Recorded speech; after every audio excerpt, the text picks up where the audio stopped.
And in the preliminary examinations, 120 questions will be asked, each question carrying 2.5 marks. Therefore, 300.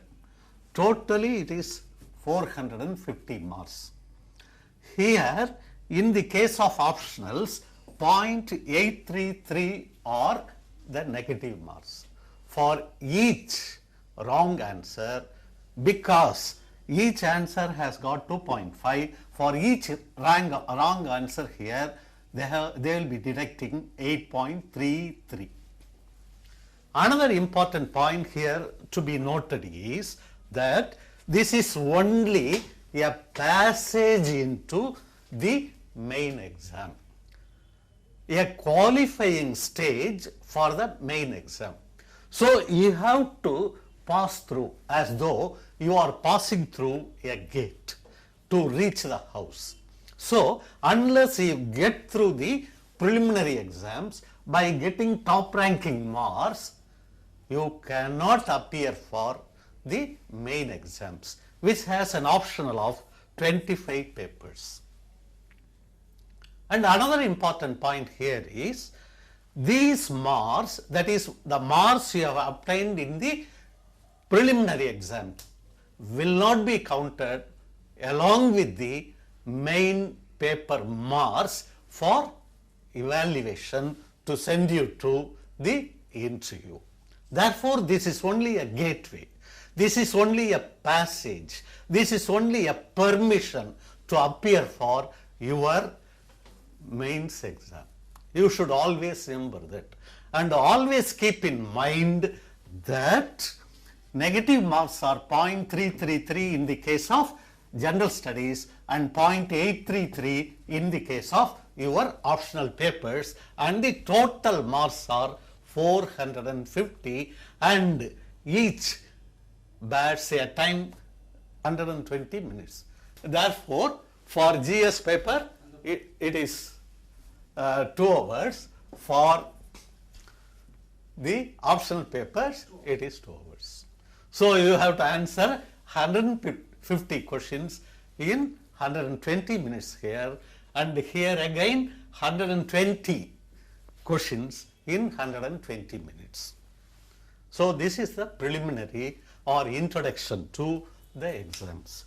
Now we should go to the mechanism or the architecture of the exam.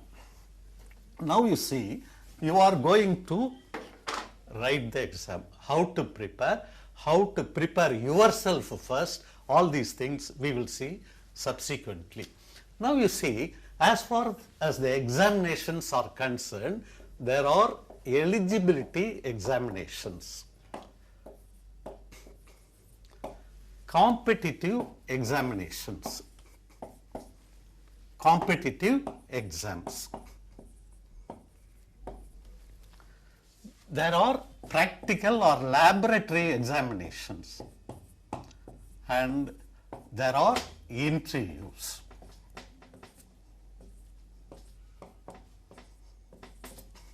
Interviews, that is personal interview, group interview, all these kinds of interviews are there.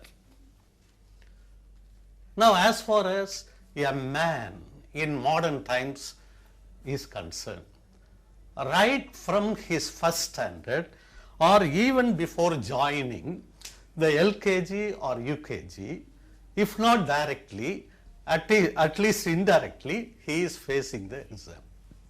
So you take a man here, in the first standard he is facing an exam, in the second standard, you go on like this, his goal is somewhere here. So you have to, or the candidate or the student, say this is IAS or civil services or IPS or doctors or lawyers or professors. You have to write UGC exam, or you have to write GATE or common aptitude test or common entrance test. Always, until he reaches a position, he has to be writing exams. So exams have become a part of our life, in our career, or in our regular achievement, institutional achievement.